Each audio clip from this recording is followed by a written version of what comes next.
warahmatullahi wabarakatuh. Selamat siang. Terima kasih atas kehadiran Bapak Ibu sekalian.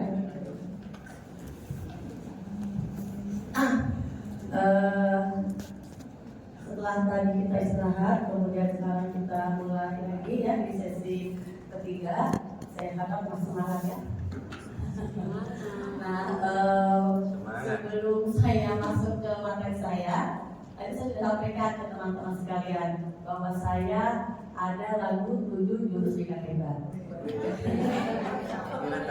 Bisa Bu Arum, terus terang teman-teman antusias, apa sih 7 jurus ikan hebat? Aku pakai jurus.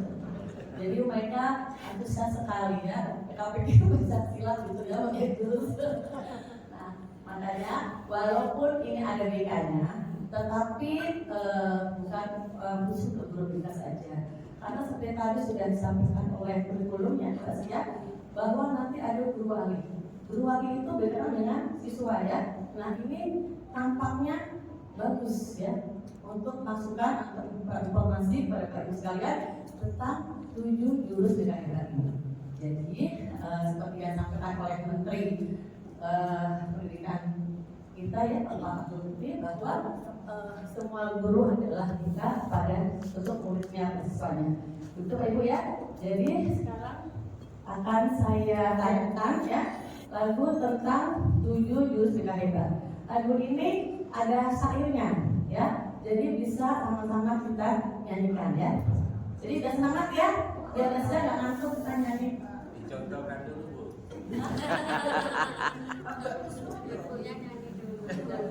Beralih dulu guys.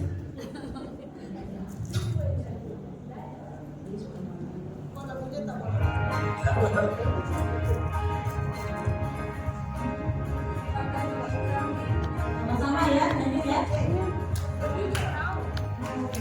Diri dan kuat, tumbuh di lingkungan sehat, bersama guru yang hebat, penuh cinta dan bersabar, mendidik dengan tulus, gunakan 7 jurus, cari potensi, kelola emosi, tumbuhkan relasi, jaga konsistensi dan jalin koneksi, membangun kolaborasi, situasi.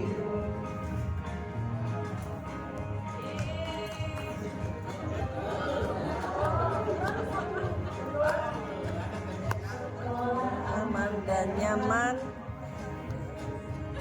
dan juga mengembirakan, tempat bertumbuh harapan, bersama ayo kita wujudkan, mendidik dengan tulus, gunakan 7 jurus, cari potensi, kelola emosi, tumbuh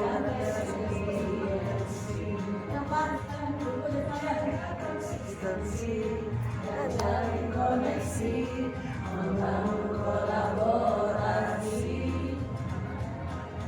mengatasi situasi. 7 jurus BK bersama murid melangkah tepat, 7 jurus BK hebat, 7 jurus yang akan ku ingat.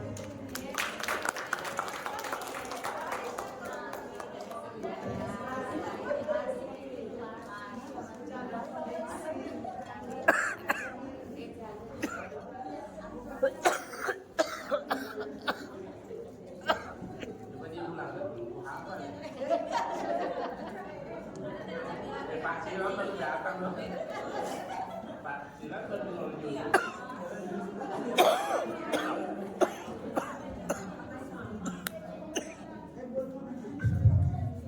Ibu mohon maaf sebelumnya juga kepada Ibu Anu dari BGTK dan juga Ibu Duka dan sebagai Pasnas Kota Motal.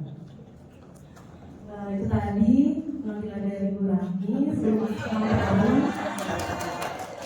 Selanjutnya Bu Rami akan menyampaikan materi.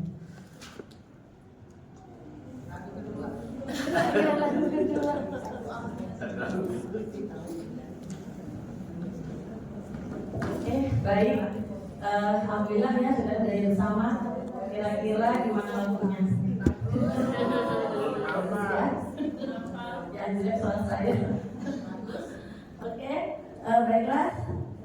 Berikutnya saya akan menyampaikan implementasi berbagai praktek baik 7 jurus BK hebat yang tadi sudah sama-sama kita dengarkan lagunya ya. Nah, pertama adalah mengenai latar belakang. Ya, latar belakang di sini adalah tantangan perkembangan murid saat ini, baik dalam bidang akademik, sosial, emosional, dan akademik. Ya, Bapak Ibu sekalian merasakan kan bagaimana siswa akademiknya di kelas ada yang cepat, ada yang sedang, ada yang lambat. Kemudian sosial emosional, ada siswa yang sosial emosionalnya, kalau sosialnya ada yang baik, ada juga yang introvert, gitu ya, ada yang tidak bisa bergaul dan sebagainya. Emosionalnya, ada juga siswa kita yang dikit-dikit tantrum, dikit-dikit apa namanya marah emosi gitu ya. Tapi juga ada yang sabar, ya ada gitu ya. Jadi apa namanya complicated dan sekali kan. Karir di sini siswa juga tidak semua memahami karir ke depan menjadi apa. Itu pun tantangan bagi kita. Berikutnya adalah pentingnya informasi peran guru BK atau guru dalam mendampingi murid secara holistik. Apa holistik di sini? Artinya adalah dia memahami murid tidak hanya dari segi akademiknya, tapi juga potensi secara menyeluruh, seperti intelektual, kemudian mengatakan emosi, sosial, spiritual, ya. Karena itu juga perlu dipahami oleh guru. Berikutnya adalah pengenalan program 7 jurus BK hebat sebagai kerangka kerja pendamping. 7 jurus BK hebat ini memang sedang digaungkan ya di seluruh kota Indonesia. Karena teman saya pun di Jakarta juga sedang mengikuti pelatihan ini gitu ya. Jadi saya pikir bangsa Indonesia tampaknya gitu ya. Berikutnya adalah tujuan berbagi praktik baik ya. Jadi saya sudah menyampaikan ke siswa ya dari tugas dari kemarin pelatihan dari papan pelatihan pasca kemarin itu saya disuruh 2 OJL, yaitu mengambil 2 sertifikat. Nah, makanya untuk itu tujuan dari berbagai praktek baik ini tadi yang saya lakukan di kelas itu adalah menginspirasi rekan sejawat karena mengimplementasikan praktek yang telah terbukti efektif dan mendapatkan umpan balik untuk pengembangan lebih lanjut. Nah, selanjutnya adalah inti dari layanan bimbingan konseling, yaitu 7 jurus BK hebat. Nah, tadi sudah sama-sama di lagu diuraikan. Jadi yang masih penasaran apa itu 7 jurus BK hebat, tadi sudah kita sama-sama nyanyikan. Yaitu apa tadi teman-teman? Kenali potensi. Kenali potensi. Nah, kenali potensi. Apa itu kenali potensi? Yaitu membantu siswa mengenali kekuatan, minat dan bakat mereka. Itu kenali potensi. Berikutnya adalah kelola emosi. Apa itu kelola emosi? Membekali siswa dengan keterampilan untuk mengenali, memahami, dan mengelola emosi secara efektif ya, secara baik gitu ya. Yang berikutnya, tumbuhkan resiliensi. Nah, apa itu resiliensi? Yaitu membantu siswa membangun daya juang atau growth mindset, pola pikir tumbuhnya untuk menghadapi tantangan. Yang keempat adalah jurus keempat, yaitu jaga konsistensi. Jaga konsistensi apa itu? Mendorong pembentukan kebiasaan positif secara berulang dan konsisten untuk membangun disiplin dan tanggung jawab. Jurus 5 ya. Dan jalin koneksi, apa itu? Membangun komunikasi yang sehat, efektif dan empatik antara guru dan siswa serta dengan orang tua. Berikutnya jurus membangun kolaborasi. Nah, itu adalah menguatkan sinergi antara guru, orang tua, dan komunitas sekolah dalam mendampingi perkembangan siswa. Dan yang terakhir adalah dan menata situasi. Nah, menata situasi adalah menciptakan lingkungan belajar yang aman, nyaman, dan mendukung tumbuh kembang siswa. Nah, ini yang dikatakan 7 jurus BK hebat. Berikutnya, silahkan. Nah, dalam pemberian materi 7 jurus BK hebat, kita menggunakan model belajar ANKA. Apa itu ANKA? A-nya adalah aktivitas, M-nya refleksi, K-nya konsep atau materi, dan A-nya adalah aplikasi. Nah, aktivitas, apa aktivitas? Di sini siswa diminta untuk bergerak, ya bergerak. Ya di sini untuk beraktivitas, yaitu siswa terlibat langsung dalam kegiatan praktek, permainan, simulasi, diskusi, dan pengalaman nyata yang berkaitan dengan materi. Apa tujuannya? Tujuan adalah untuk menciptakan pengalaman awal, ya bagaimana dia pada awal materi dia ada aktivitas kegiatan tersebut, ya. Jadi dia ada pengalaman awal. Berikutnya setelah ada pengalaman, ada diskusi, ada pengalaman dan sebagainya, ada refleksi. Refleksi di sini adalah setelah aktivitas siswa diajak untuk merenungkan, mengulas, menganalisis, ya pengalaman yang baru saja mereka jalani. Hal ini membantu mengaitkan antara aktivitas dengan pemahaman konsep yang akan diterangkan selanjutnya. Nah, kemudian adalah konsep dan materi. Ternyata dari pengalaman mereka tadi, dari aktivitas mereka tadi, ternyata ada loh konsepnya, ada loh materinya. Nah, jadi apa itu materi? Materi adalah siswa membangun pemahaman konsep, teori atau nilai-nilai dari hasil refleksi. Mereka merumuskan ide-ide utama dan mengorganisasikan pengetahuan baru. Dan yang terakhir aplikasi. Aplikasi adalah siswa menerapkan konsep yang sudah dipahami dalam situasi baru atau dalam sehari-hari. Hal ini bertujuan untuk agar pengetahuan dan nilai dapat benar-benar diaplikasikan dan menjadi kebiasaan sehari-hari. Gitu ya Pak Ibu ya, jadi ini pakai metode AKN. Nah, seperti yang saya sampaikan di atas, bahwa saya mengambil 2 jurus dalam OJL atau dalam bimbingan di kelas, yaitu mengenai kenali potensi. Nah, fokus utama di sini adalah bahwa identifikasi jenis-jenis kecerdasan yang menonjol pada setiap murid. Kemudian adalah penyajian materi yang bervariasi. Kemudian menggunakan kecerdasan menonjol untuk pemilihan studi dan karir masa depan juga dalam pembelajaran sehari-hari. Berikutnya adalah, nah ini adalah praktek baik yang dilakukan di kelas, yaitu diskusi kelompok. Jadi siswa saat itu saya buat dalam kelompok, kemudian mereka berdiskusi. Dan diskusi di sini kemudian mereka menyampaikan hasil diskusi sebagai refleksi. Dasar itu adalah pemberian materi oleh guru dan serta aplikasi, yaitu penugasan dengan asesmen, mengisi asesmen tentang kecerdasan majemuk melalui online, ya.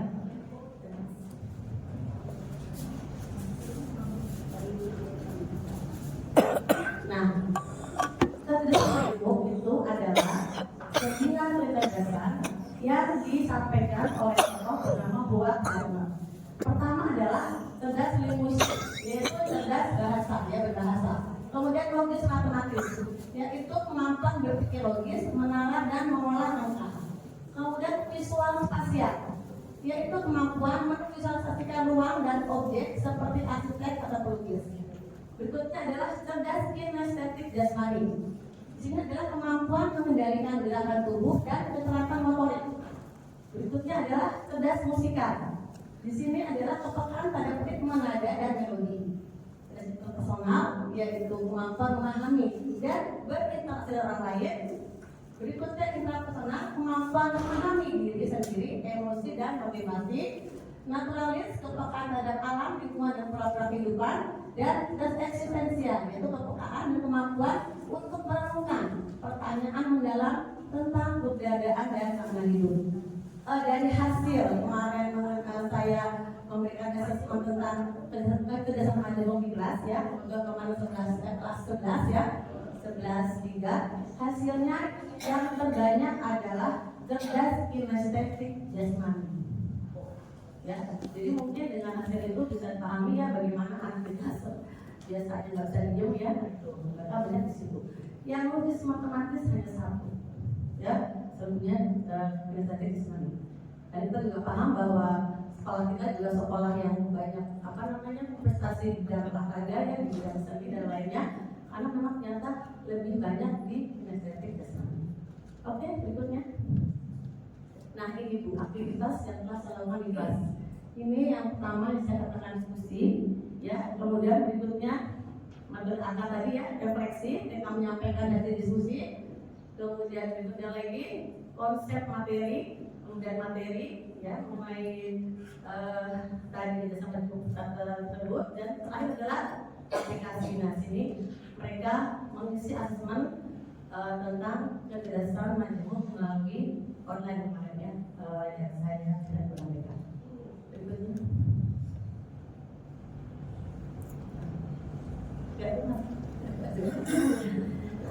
Dampak atau hasil yang dicapai ya. Jadi dampak yang dicapai adalah peningkatan kesadaran diri tentang potensi yang dimilikinya. Jadi anak memahami, oh ternyata saya akan di sini cerdasnya, di sini kelebihan saya. Jadi menerima, mereka lebih bisa menerima dirinya, penerimaan diri ya, lebih baik. Kemudian peningkatan kepercayaan diri, ya. Berikutnya adalah motivasi intrinsik, yaitu motivasi dari dalam diri untuk mengembangkan kecerdasannya. Tapi setelah ini, setelah dari hasil itu mereka buat untuk konseling ya, untuk konsultasi pada saya, ya, untuk tentunya ke arah kedepannya ya, untuk pengambilan jurusan, perguruan tinggi dan sebagainya. Kemudian peningkatan hasil belajar, karena dengan ini akan menjadikan program lebih efektif sesuai dengan kecerdasannya. Ada yang tepat setelah di tes banyak semuanya ada jasmani ya, oh berarti kita tahu mereka lebih cenderung bergerak gitu ya. Itu ya. Kematangan dari kematangan ada seperti itu. Kematangan sosial dan pertahanan nyari, jadi pengalaman mendalam tentang potensi dirinya untuk perencanaan pendidikan lanjut sesuai dengan potensi dirinya. Nah, yang berikutnya adalah yang dua. Nah, saya ini yang kedua tadi sudah mulai potensi. Yang kedua saya ambil kelola emosi. Nah, kelola emosi. Ini fokus utamanya adalah kesadaran diri atau self awareness ya, mengenai emosi yang sedang dirasakan. Kemudian memahami penyebab munculnya emosi tersebut. Kemudian membedakan antara emosional yang spontan dan respon yang disadari. Nah, ini adalah kesadaran diri atau self awareness. Kemudian berikutnya pengendalian diri, self regulation, yaitu mengelola impuls atau dorongan emosional yang negatif. Kemudian berikutnya adalah menunda ya, reaksi emosional yang merugikan, dan menenangkan diri saat emosi yang memuncak dengan teknik pernapasan atau yoga. Berikutnya lagi adalah utama tadi self motivation atau motivasi diri ya, yaitu mendalurkan emosi ke arah yang membangun, menjaga semangat dan tujuan meski dalam tekanan emosional, tidak membiarkan emosi negatif mengganggu produktivitas. Kemudian adalah utamanya adalah empati, mampu merasakan dan memahami emosi orang lain, kemudian tidak reaktif terhadap emosi orang lain, melainkan responsif dengan pengertian dan keterkaitan sosial, yaitu mengelola hubungan interpersonal dengan baik, mengungkapkan emosi secara tepat dan sopan.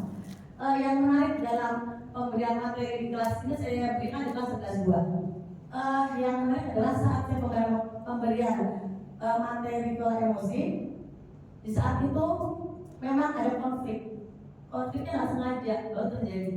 Jadi saya masuk baru terjadi, itu anak sama teman kata-katain dan dia marah, muka buku marah banget mukanya ya. Jadi saat saya pemberian materi ini dia sempat, Bu saya mau ngomong sama ibu dulu Bu, katanya. Kenapa? Saya keluar sama dia bilang, saya suruh sama itu Bu, kenapa otak-otaknya nggak betul-betul Bu, dia bilang gitu kan. Udah sabar-sabar, ayo betul materi gitu, sama kamu deh gitu ya. Nah itu jadi suatu kejadian yang kebetulan tapi juga masuk ke materi ya. Dan saya senangnya adalah setelah program materi ini kedua orang kakak anak-anak ini yang tadi bermasalah ya pulang udah bareng-bareng. Nah saya merasa itu berhasil ya bagi saya. Berikutnya praktek baik yang dilakukan adalah membuat kelompok diskusi dengan berbagai bentuk emosi seperti marah, sedih, takut, cemas, dan bahagia. Jadi kemarin itu ada beberapa kelompok ya. Saya buat kemarin 6 kelompok ya. 6 kelompok itu ada kelompok sedih, kelompok marah, kelompok bahagia, kelompok cemas ya. Dan mereka dalam diskusi itu mereka membuat gambar. Jadi dia memahami ada emosi kita nggak tahu emosinya apa sih nih. Dan mereka dapat menggambarkan emosi dia seperti apa. Mereka menggambar. Setelah mereka menggambar dan menerangkan itu apa emosi apa itu. Kemudian bagaimana mereka mengatasi saat mengalami emosi seperti itu. Nah kemudian mereka refleksi ya, menyampaikan hasil diskusi ke depan kelas secara berkelompok. Dan yang lebih menarik lagi saya berikan mereka tugas yaitu buat dia sesuai dengan materi kelompoknya tadi ya. Dan memang nanti ada videonya sebentar tuh sangat menarik ya. Dengan tugas yang sebentar mereka dapat menghasilkan hal-hal yang bagus-bagus menurut saya. Berikutnya guru menyampaikan materi tentang pola emosi dan adalah penugasan kepada murid tentang bagaimana ya mengolah emosi setelah mendapatkan materi tadi ya yang saya berikan tadi barusan. Nah ini aktivitasnya. Jadi mereka tadi berkelompok sesuai dengan materinya ya. Tadi ada yang emosi dapat yang sedih, ada yang emosi marah gitu ya. Nah ini aktivitas ya Bu yang anak tadi refleksi. Nah ini kita maju ke depan ya, untuk ada yang yel-yel, ada yang puisi gitu ya. Nah berikutnya lagi pemberian konsep ke materi. Dan yang berikutnya lagi adalah yang terakhir adalah aplikasi, yaitu mereka tadi apa yang mereka hasilkan, apa yang mereka dapatkan setelah pemberian materi tentang pola emosi. Nah, dampak atau capai dari pemberian materi ini adalah peningkatan kesehatan mental dan emosional. Jadi mengurangi stres dan kecemasan, mencegah ledakan emosi, penerimaan diri, keseimbangan suasana hati. Kebutuhan kualitas hubungan internasional yang lebih baik, komunikasi efektif, peningkatan empati dan resolusi konflik. Nah, kemudian lagi adalah peningkatan kinerja dan pengambilan keputusan. Jadi fokus dan konsentrasi, pengambilan keputusan yang rasional ya, dan ketahanan atau resiliensi. Nah ini yang dampak atau hasil dari pemberian materi kelola emosi. Dan sekali lagi kelas sangat antusias, sangat proaktif ya dalam pemberian materi ini. Nah tadi yang saya katakan sampai ada anak yang musuhan dari itu ya, yang tadi di teman-temannya tiba-tiba pulang kok sudah baik-baik, saya pikir tadi sudah masuk dua-duanya gitu ya. Begitu Pak Ibu, berikutnya Bu. Nah ini adalah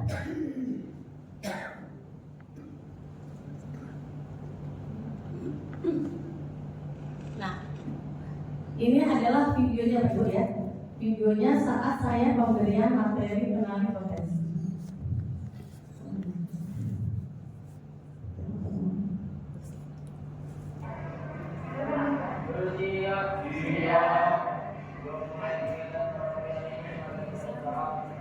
Ini pembukaan ya Pak Ibu, pembukaan.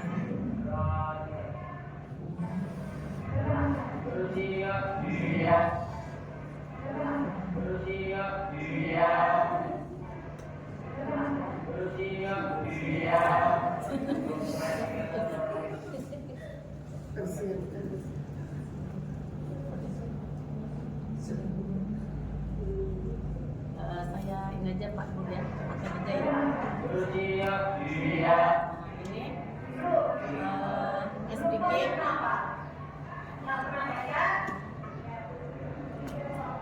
Ada yang melihat besok, ya itu ya.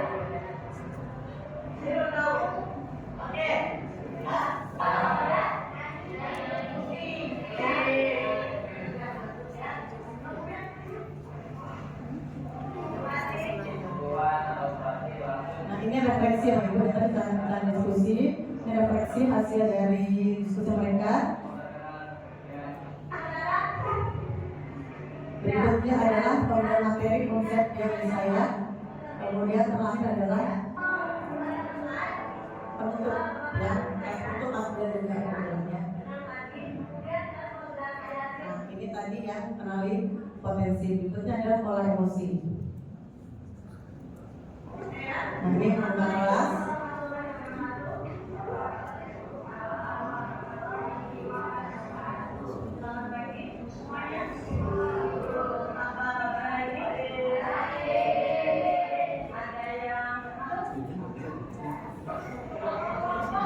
Bukan kelompok lagi Bapak Ibu, sesuai dengan emosi masing-masing tadi yang saya bagi-bagi dalam kelompok.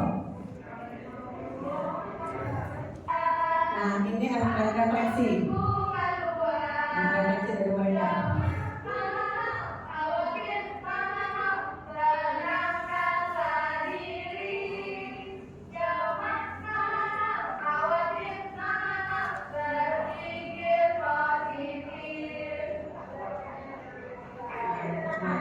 Sudah menyampaikan ya kemudian masuk ke materinya. Ini refleksi Ibu ya. Berikutnya adalah saya menyampaikan materi sini.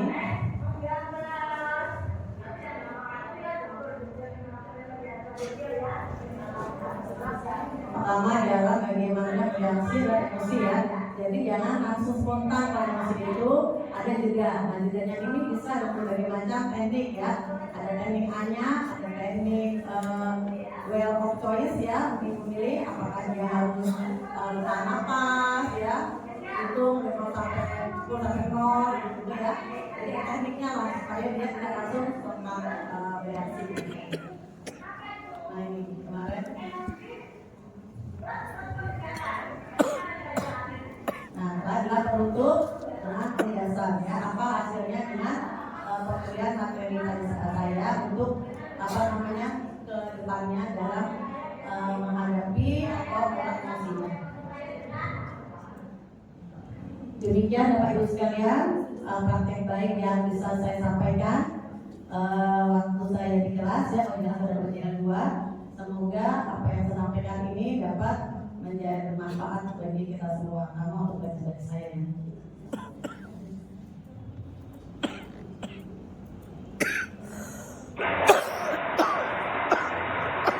Terima kasih, demikian saja yang saya sampaikan. Lebih kurang saya mohon maaf.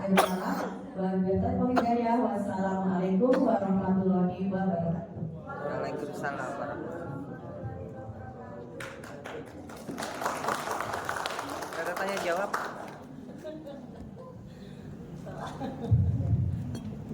Baik, terima kasih kepada Ibu Rahmi Sapitri yang telah memberikan pemaparan yang sangat luar biasa, yang tentunya menambah ilmu baru bagi kita semua tentang 7 jurus BKHEBA. Dimana itu sangat penting bagi kita semua, terutama bagi guru, tentang mendidik siswa dengan penuh empati dan juga komunikasi yang baik, sehingga dapat berperan membentuk karakter siswa dan juga kesejahteraan siswa.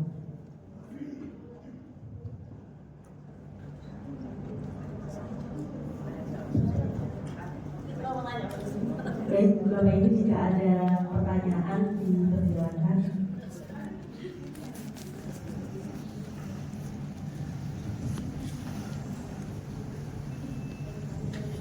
Terima kasih Bu Melis.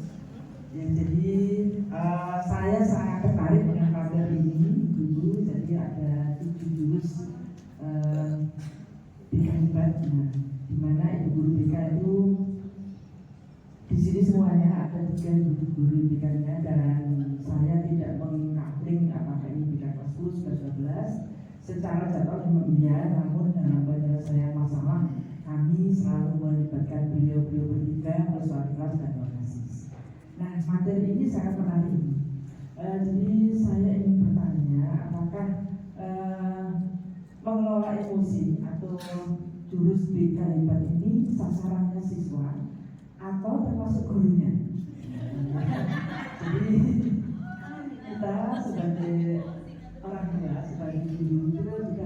bisa mengelola emosi dengan baik. Kadang-kadang kita sebagai manusia itu juga ada rasa jengkel, ada rasa capek, ada rasa marah, yang tentu semuanya itu terkait dengan emosi.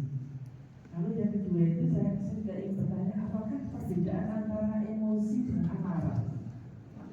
Amarah dengan emosi, apakah ada bedanya atau ada kadernya? Lalu ada yang menarik sekali dari paparan itu, bagaimana mengungkapkan emosi secara tepat dan sopan. Jadi emosi pun kita harus tetap menjaga atau mengetahui cara yang tepat dan sopan.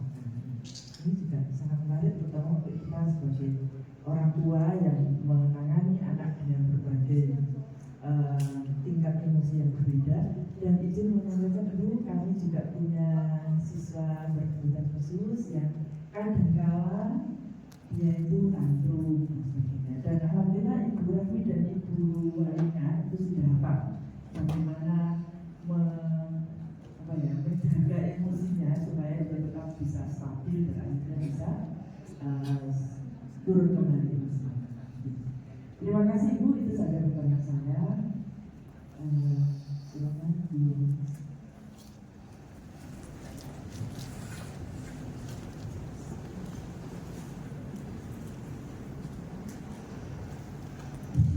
Tadi pertanyaannya yang pertama, apakah di saat 70 hebat ini diberikan ke guru, dilakukan oleh guru bukan hanya siswa?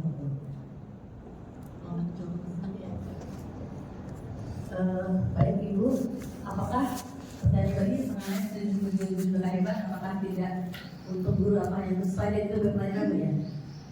Sebenarnya guru juga yang paling utama itu maksudnya guru, ya guru baru pada siswa. Makanya kenapa ada implementasi seperti ini, gitu ya, itu agar semua guru mengetahui. Dia memang ke siswa juga, tapi utamanya adalah sebenarnya satunya adalah ke guru. Makanya tadi kenapa saya di sini dan bicara mengenai hasil dari pelatihan kemarin adalah itu. Jadi memang untuk guru juga. Kita apa lagi? Kita udah tadi emosi dan marah. Kalau emosi itu kan luas ya. Emosi itu bisa emosi takut, cemas, senang, bagian emosi. Nah kalau amarah itu biasanya bagian dari emosi, itu marah ya. Makanya tadi itu walaupun judul tema dan pola emosi, tetapi dalam kelompok itu emosi itu terbagi-bagi lagi. Makanya ada kelompok takut, ada kelompok cemas, ada kelompok bahagia, dan sebagainya. Jadi amarah adalah bagian dari emosi. Sebetulnya ketiga emosi yang sopan. Ya bagaimana makan emosi ada sopan gitu Ibu ya. Kalau emosi kadang, nah tadi ada 3 otak tuh dalam diri kita, ada neokortex, limbik, dan reptil. Nah ada kalau kita emosinya memang emosi yang sangat emosional sekali, maka kedua otak yang neokortex tadi ya dan otak limbik, dapatnya kan otak yang logis ya, logis, kemudian kalau limbik adalah otak empati gitu ya, dan kalau reptil itu otak yang fight and fight ya, jadi terang dan kabur gitu ya. Nah biasa kalau kita emosinya sudah semakin memuncak, itu yang keluar adalah otak dinonya ya kan, dino reptil itu otak dino bukan dinosaurus, sehingga menutup 2 otak yang tadi yang neokortex dan limbik gitu. Jadi itu makanya kenapa kalau marah bisa berapi-api, karena yang muncul adalah otak reptil tadi ya, otak marah. Nah bagaimana kita bisa sopan dalam marah ya, tadi kita harus bisa mengelola emosi. Tadi ada waktu kita memang benar-benar jengkel sekali, dan kita ada juga jangan langsung bereaksi. Nah kita tadi bisa dengan menarik nafas gitu ya, kemudian ada namanya well of choice, pilihan Ya apakah kita mau jalan-jalan dulu, nulis atau menghitung 10 sampai 0 gitu Bu ya. Yang penting biar kita teralihkan dulu emosi kita biar gak langsung meledak. Nah mungkin dengan seperti itu maka yang tadi emosinya 5 jadi bisa 2 atau 1 atau 0 sehingga reaksinya pun bisa lebih positif gitu. Insya Allah begitu kemarin saya dapatkan di materi kita di pelatihan pas dari kemarin. Itu Bu gimana Bu?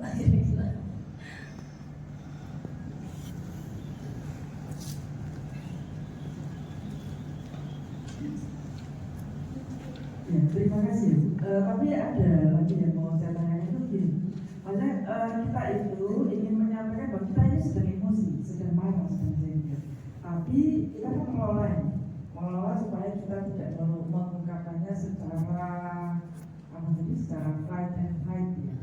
Tidak, karena ya kalau emosi itu yang muncul adalah otak maka muncul kalimat-kalimat yang namanya kalimat itu tidak bisa dicabut, tidak bisa dicabut karena ketika kita emosi keluar dan tidak bisa mengelola diri. Namun kita juga perlu dimengerti. Kita perlu dimengerti bahwa kita ini sedang emosi, sedang kecewa. Bagaimana caranya? Bagaimana cara membuat lawan kita bahwa kita ini sedang kecewa, kita ini sedang emosi, gitu ya. Kita minta dimengerti. Gitu. Bagaimana itu? Ya, ada lawan kita Bu ya, dia tahu bahwa kita juga tinggal gitu Bu ya. Jadi Bu, saya juga langsung kayak gitu. Wajarnya kalau kami terlalu sopan ya, jadi kita emosinya terlalu sopan. Jadi ya kita emosi ini nggak ngerti ternyata. Tapi sudah marah. Ya itu sih Bu, kalau kita mau istilahnya ya membalas ya, dia ini kayaknya nih ngomong apa nyakitin ya, apa juga gitu Bu ya. Karena begitu Bu ya, biasa juga selalu itu sebenarnya. Ya, tapi tadi Bu, kita memilih mau bereaksi spontan yang akan menimbulkan tambah menyala ya, jadi tambah menyala gitu ya, atau kita mau bereaksi yang tadi yang tidak sampai saling fight ya, berapi-api saling putar-putar kata gitu Bu ya. Nah itu kita adalah pilihan kita Bu, dan seperti itu. Jadi memang itu adalah pilihan, apakah kita mau dia nyerang menyerang ya, di mana otak kita yang bekerja, atau kita mau mengambil sikap yang sudahlah yang waras kalah gitu salah Bu ya, istilahnya salah umumnya ya.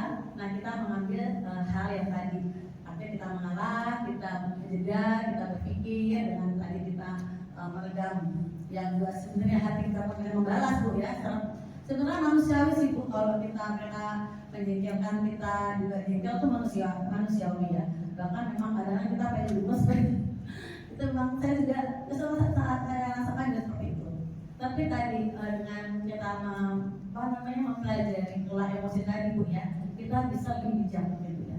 Bijak artinya dia mau tahu atau dia tidak mau tahu, keputusan dia, yang penting diri saya memilih untuk tidak menyerang juga. Saya memilih untuk respon positif, walaupun dia nggak paham kalau kita pun sudah jengkel dengan bahagia gitu kan, dia cara kita. Nah itu paling seperti itu. Artinya pilihan ada pada kita Bu. Gimana Ibu, mudah-mudahan bisa menjawab pertanyaan ini. Cukup kayaknya ya, lainnya kayak sudah jelas semua. Ada kemarin sang sponsor nggak boleh ada nanya. Gitu ya. Gimana sudah semuanya ya? Bu.